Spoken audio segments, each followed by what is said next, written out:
So my story is pretty simple. Basically, I was a dropout in college, right? And I really, I wasn't thinking about what type of career I wanted. I just knew I didn't want to go to school. Um, and in turn, I ended up having to jump from job to job. I was a waiter. I worked at Skechers. Shout out to Sketch. I worked at a couple stores in the mall, right? And like I said, I had no real career outlook, and I wasn't kind of even thinking about that stuff. I was just like jumping from paycheck to paycheck, trying to find a better job and a better job. Until I met my wife, Lily, love of my life. Once I met her, right, her drive and her ambition and her focus and what she wanted in the future really motivated me to want something more as well.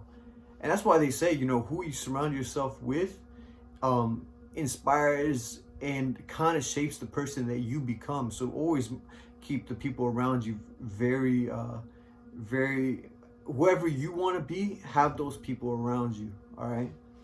So, like I said, I was jumping from job to job until one day I got a job opportunity at the hospital to become a scribe.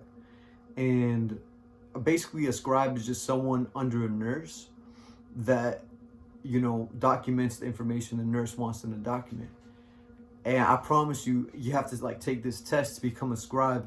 And I promise you, when I took that test, I don't know why, but like I said, I'm a college dropout, I'm someone who, I don't know what happened to my confidence, but it started going down and down. I felt like I wasn't smart anymore. And I took the test, and I got a 98 on it, and I passed to become a scribe. And for some reason, maybe it's not much to some people, but to me, at that time in my life, I just started breaking down, crying. I could not believe it. I could not believe I did that. I did something that I didn't believe I could do.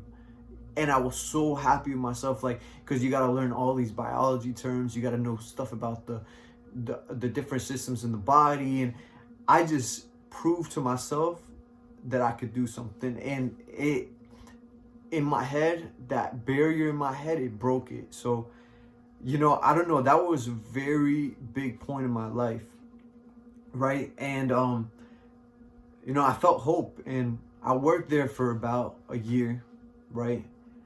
And that's when I started realizing, I can do more than just this job. Let me become a nurse, right? But like I said, I'm a college dropout.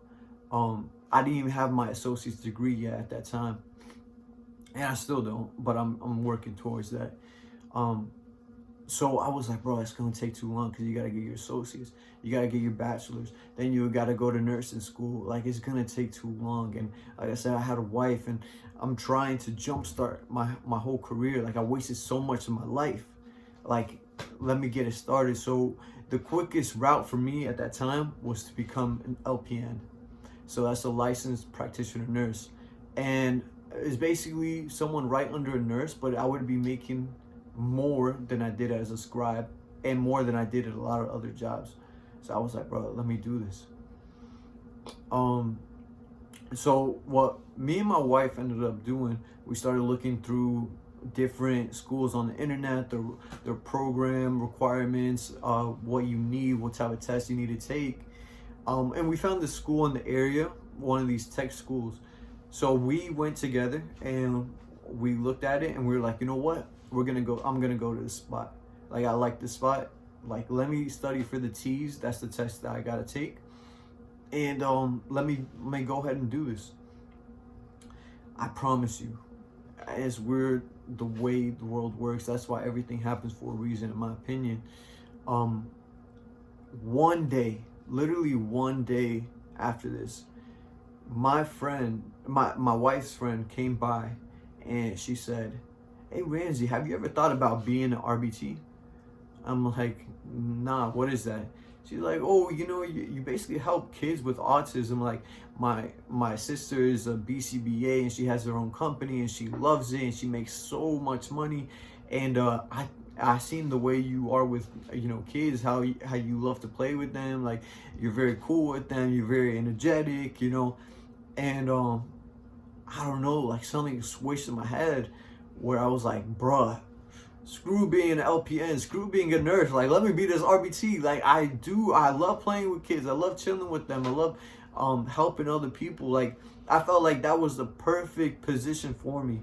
And I remembered a long time ago, one of my friends actually told me about this. He was a BCBA. He said, yo, you should be an RBT. But for some reason, during that time in my life, I kind of just brushed it aside. Like, I wasn't really caring about it. I was like, okay, yeah, sure, whatever. And I just went on. So I remember, so I hit him up. I hit my friend up. And I said, like, what do I got to do? Let me jumpstart this. Come on.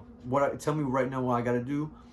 So I ended up taking that 20-hour course, you know, and then I did the assessments and I studied my ass off for the test. And I passed on that first try. And I promise you, when I passed, I cried again. Just like that first time at becoming a scribe. And I cried. And I felt like, wow, this is it. Like, I finally can do it. And thank God as well, like, when you become an RBT, a lot of companies are looking for RBT. So when you become one, like, they'll offer you a job mad quick. So everything was going so fast for me at that time, and it was honestly perfect. Like, God blessed me. And I'm sure if you become an RBT, you experience the same thing. And, you know, fast forward like a year later, you know, it's a lot of times, yeah, you are working hard for sure, mentally and physically, and emotionally as well. Like, it's very draining, but you don't feel like it's work a lot of times. Like, yeah, you are working hard, but it's like, in a sense, like, you kind of feel like these are your brothers and sisters, right? Like, you are taking care of them, you are helping them, like, they become family. These clients, they become family to you. So it don't even feel like work. It's like, yo, you messing with family now. Like, you're going to see family. And honestly, it's the most perfect, like, I've never had a job like this. Like, it's a beautiful job. I'm sure a lot of RBTs have felt this way as well. And it's not even, it's the company usually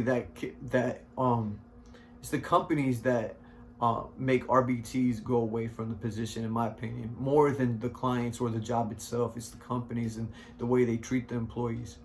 But this is the most, it's a beautiful position, and I like, hopefully, God willing, I further on my career in this same field. And I'm sure hopefully y'all do as well. Yeah, so, but that's my story. That's how I became an RBT. Like I said, please leave a comment down below. You know, I get usually to all the comments. Like the video, subscribe, share with your friends. I don't know. Yeah, but that's it. Take care.